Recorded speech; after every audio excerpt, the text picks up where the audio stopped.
Hey coin collectors and welcome to DC Coin World International coin channel, and today we're going to look at the 1970 United States quarter dollar coins. George Washington on the front, an eagle on the back. And what the heck is this? This is not supposed to be in here. This is a coin from Ecuador. You see it's a Unsuker, Republic of Ecuador, 1977. That must have come off somewhere else. All right, back to the 1972 U.S. quarters. The 1972, they made quarters at the San Francisco Mint, the Denver Mint, and here's the D for the Denver Mint here. You can see that. And then, of course, at the Philadelphia Mint in 1972, there were no mint marks, as you can see here. So here's the Philly, here's the Denver. San Francisco had an S on it.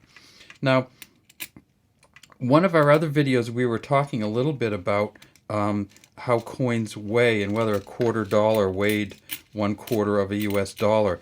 And I said for a short time period it did. And it turns out in 1972 was during that time period. And that's for a short time period after 1838 it did.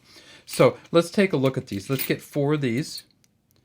There's 1, 2, 3, 4 Ds. And just put them together, and then we can just get out a scale. We've got a small scale here. I'll show you that. I just have to make it smaller. Okay, and now this is the scale, and what we do is we zero it out down at the bottom. We put the 4 quarters on, and we see that it weighs about 22.28 grams. You can see that right down here, right? 22.28 grams for the 4 quarters. We take them off, and guess what we put on that they made in 1972? We put on an Eisenhower dollar, 22.79. So 22.48, 22.79, pretty close. 4 quarters in 1972 weighed pretty close to what a Eisenhower dollar weighed. And of course, remember 1972, the Eisenhower dollar was a copper nickel plated copper coin. It wasn't a silver coin.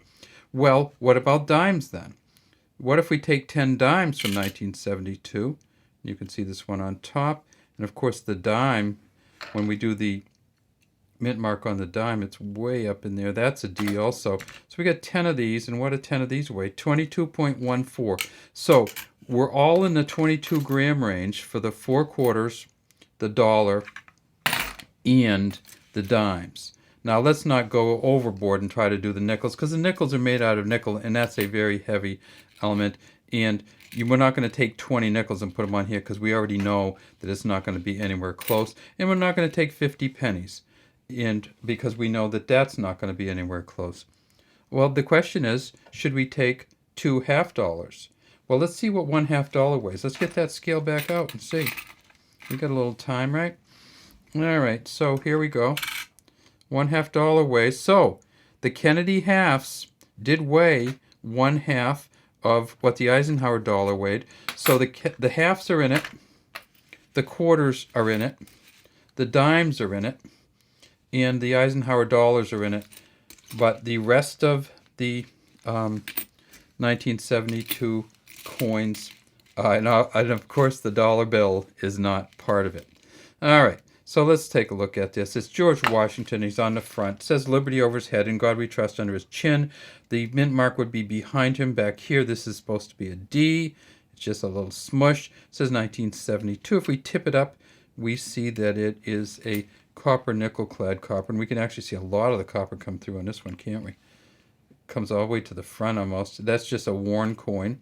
119 of these reeds as you go around the outside. And then when we get to the back, we see that it has the eagle on it. United States of America at the top, E pluribus unum right over the eagle's head. Down below here it says quarter dollar. And nowhere does it say 25 cents, of course, in the United States 25-cent coin.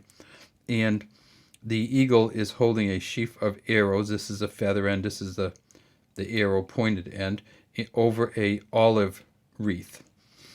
In 1972, they made, I almost forgot what I was saying, 215 million of the Phillies and 311 million of the Denvers. So 311 million of the Denver mints, 215 million of the Philadelphia mints. And that, of course, is one of the... There's not that many years when they make more Denvers than Phillies, but 1973 is one of the years. Can you get a valuable 1973? Yes, once in a great while, but it's going to be hard to do. In order to get a valuable 1973 coin, what you're going to need, a quarter, what you're going to need to do is find one that is at what they call a mint state 68. Now, mint states are how they value quarters according to how well it came out of the mint. So, in other words, you're not going to get a mint state coin in circulation very often because once it comes out of the mint, it gets scratched, it gets bent, it gets kind of pushed around. A mint state 70 is the highest you can go. And there are no mint state 70s for either the D or the P or the Philadelphia coin from 1973.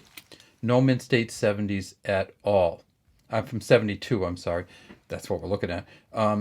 But there are some mint state 67s in the Philadelphia and a mint state 67 for Philly, which is really as high as they go for the Philadelphia coins. A mint state 67 sold for $1,300 in 2018. So that's a lot. And it turns out that the Denver coin actually had a mint state 68. Mint state 68 is 68 out of 70 in terms of quality and preservation. That's not this one. This one you can't even tell is a D hardly, but that's the only other mark to be on a coin except for an S. If this was a mint state 68, it would be worth $3,000. Unfortunately, they've only found 2 of them, I think, ever. And they have not found any mint state 68s for the Philadelphia mint. So you can go out and look for them. If you get one that's in around a 65, which is pretty good, 65 out of 70, they're worth $7 to $8. And if you get a proof coin from the San Francisco Mint, it's going to be worth about $2.